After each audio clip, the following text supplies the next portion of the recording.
Hi,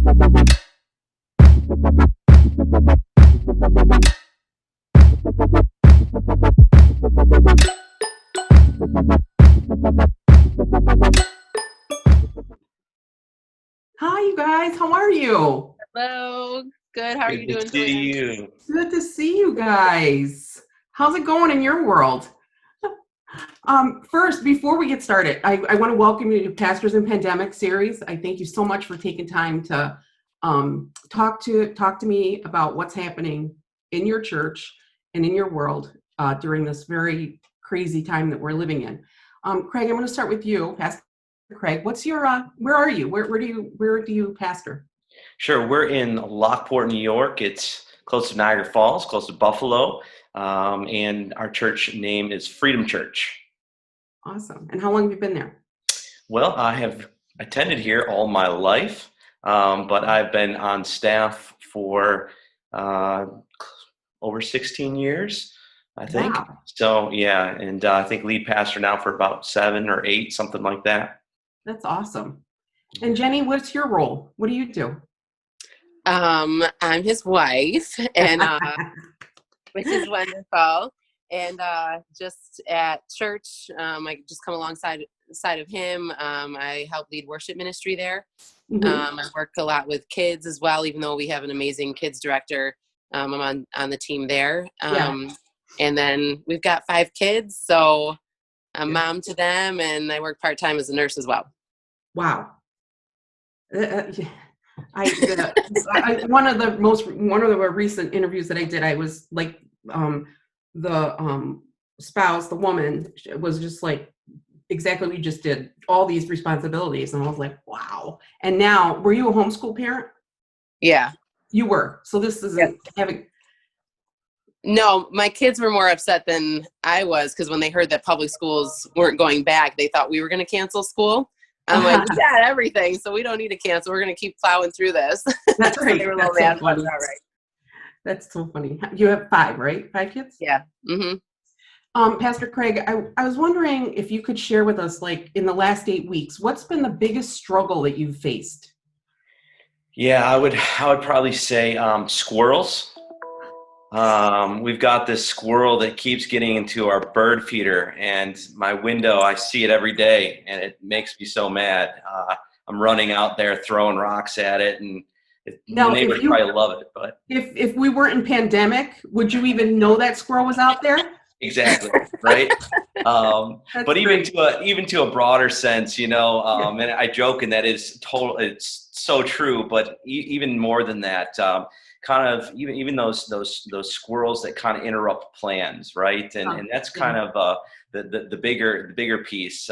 Birds are supposed to be eating that seed, not squirrels. And this time that we're in, we had plans, and Yeah. so I think the greatest struggle has been to die to some of those plans that we had established, and we were in the midst of working towards the momentum that we had. And certainly God redeems everything, and he's got a greater plan than our plans. Sure. But even Easter time, I would say, right? It's been hard not physically gathering together, but Easter was a real struggle not to be there for the Super Bowl of Sundays. Just like that, our plans change, but God does more than we could ask or even imagine, even in the midst of it. So, props to him. Did you live stream before this? Were you live streaming? We were. So it was an opportunity for us to really focus, and anything that we focus on gets magnified. Right. So that was a great opportunity for us, and because of that, we were able to reach far more people that would actually come inside of our building. So again, God had a better plan than ours. I think that part of it is so amazing to me, that people from all over are watching you, which you would never reached before. So that's awesome. Absolutely. Jennie, what would you say, since in the last 8 weeks, what's been your biggest struggle? Mine that I constantly keep going back to is I had wrong expectations of what this was going to look like for us as a pastor family. When we first got news of how it seemed like country by country just slowly started shutting down, I'm like, wow, God, this is what it's going to take for the church and pastors to slow down and rest, and that they're forced to be at home. But then, so I started thinking like all these grandiose ideas that, oh my gosh, he's going to be home. We're going to see each other all the time. It's going to be like a sabbatical almost, like, and so I started getting real mad when that wasn't happening, because I expected that. That's what my first thought was going to be. And I was mad, and it's still a battle, like even weeks into this, because he's home, but the church's workload, the staff's workload, his life, and reaching people got a lot more cray-cray than I ever thought it would during this time, because you're reaching people you're not seeing them face to face. And so our reach to them and the struggles with technology and everything, he's home, but he's not, you know, in a great, like, I think, so that's been the hardest thing for me. Like I keep going back to the Lord, I'm like, God, fix my heart, change my mindset, because, but show us how to rest, show us what we don't need to be chasing after in this moment. Yeah, so true. That's really good.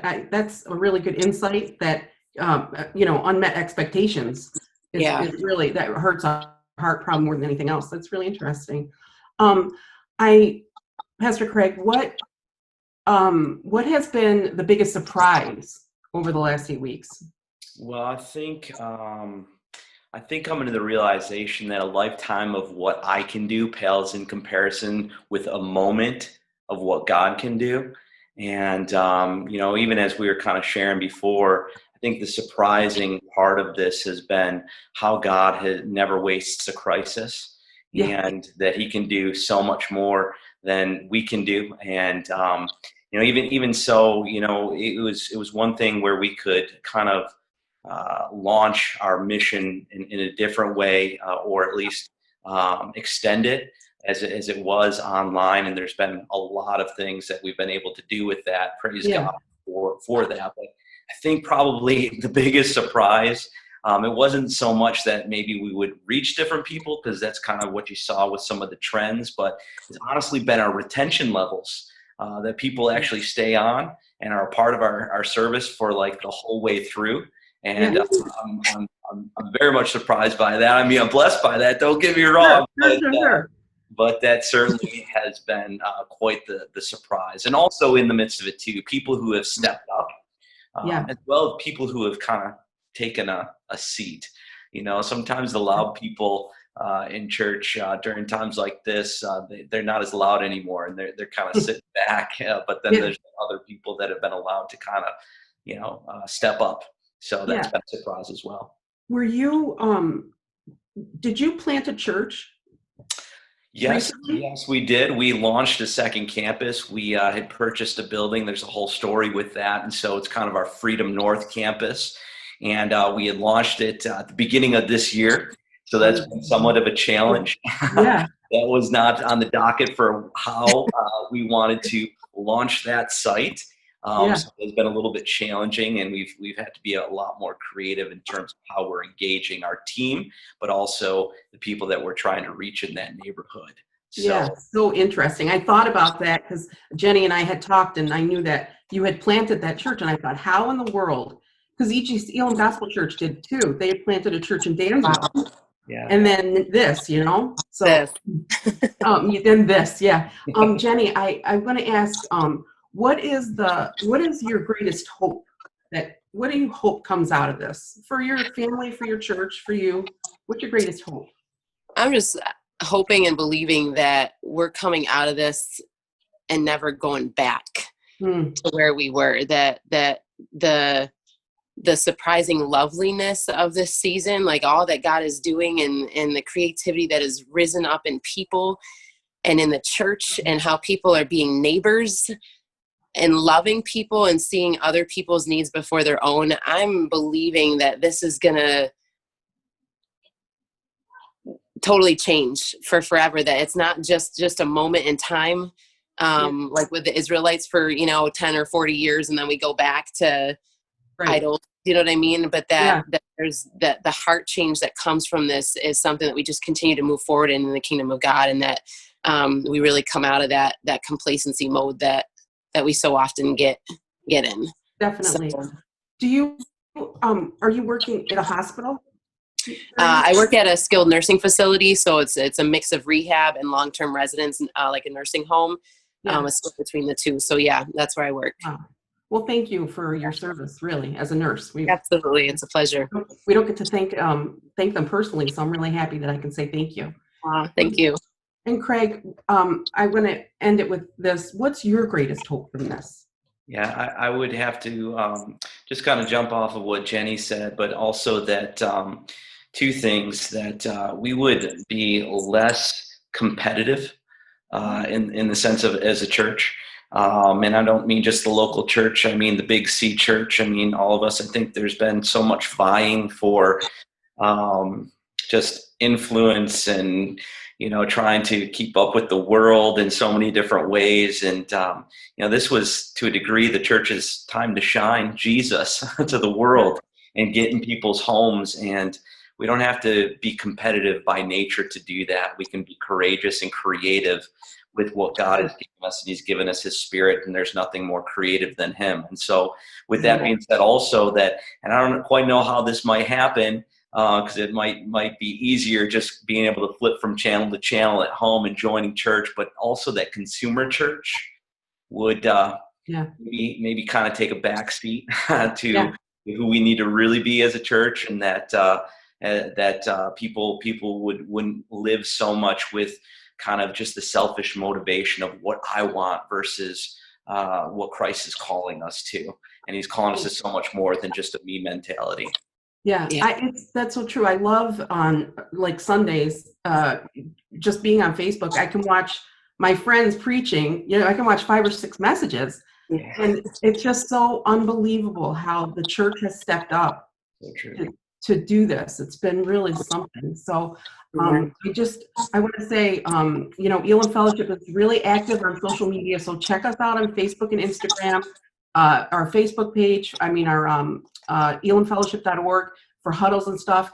And Craig and Jennie, I want to thank you so much for taking time out of your really busy lives to talk to me. And I appreciate it. So thank you. Thank you. You're welcome. We love you guys. Love you too. Good talking to you. You too. Take care. God bless.